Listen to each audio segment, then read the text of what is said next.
Hello, my name is John Walson. This is for FTT 114. I'm currently using a rotary tool to get off the excess overlap on my holster. So that's the first thing I'm going to do. Once we get kind of a rough shape, I'm going to locate a good place to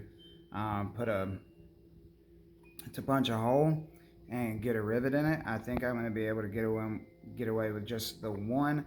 It might take two on this one. I'm just going to have to see how it comes out, and yeah, we'll go from there. So I'll show that sanding and polishing, and just doing the final touches. But for right now, we're just using a cutoff wheel on the rotary tool. Don't worry, do have safety glasses, just not wearing them at this exact moment. And then we'll get the holes drilled and everything going on this. All right, so we got a rough shape cut out here. Got that overlap cleaned up. Next step is going to be sanding. So essentially, what I'm going to do is I'm probably going to start with a excuse me, I want to set this up, a fairly coarse file, and I'm going to work this edge until we get it nice and even.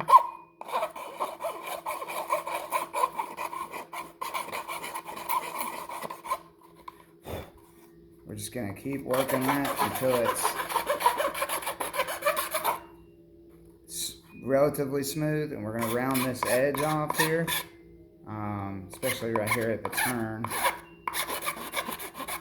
And then when we're done with that, I'm going to come back and hit it with some sandpaper, and we'll be right back in just a second with the finished product. Also probably going to take this this drop point off here. I think our spot for our rivet is going to need to be right smack there to kind of put a little pressure here. And we may go ahead and do one on the back side here under the trigger well, just to really make sure that we got a good connection there. But yeah, I'm gonna show you the sanded finished product here in just a second. Done my sanding, got this edge cleaned up, getting ready to put my rivet in, and already have test mounted and put my clip on there. I just drilled those holes out where I put those raised spots, and it looks like it's gonna actually sit pretty good. So we're gonna get this done and go ahead and drill a hole and punch our rivet in there. Alright guys, so let me show this clear before we go any farther. Chamber is empty, magazine is empty. That's our little micro dagger there.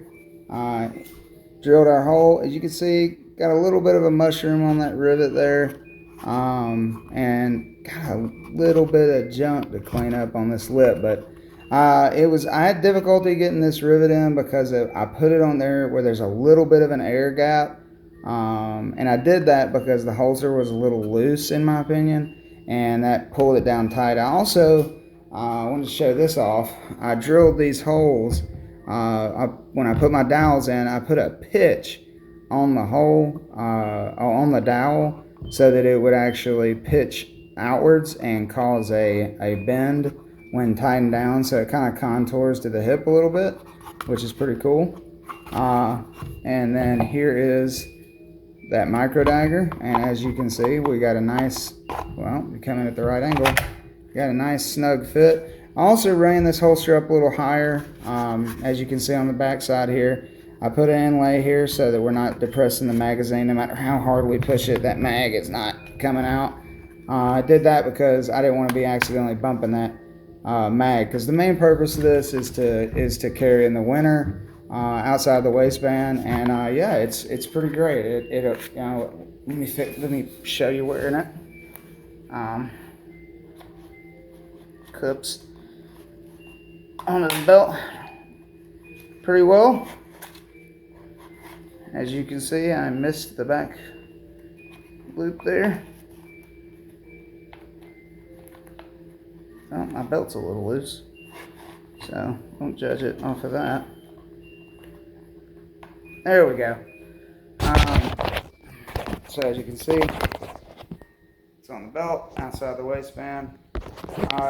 And I get a good draw, And aside from my shirt going in it,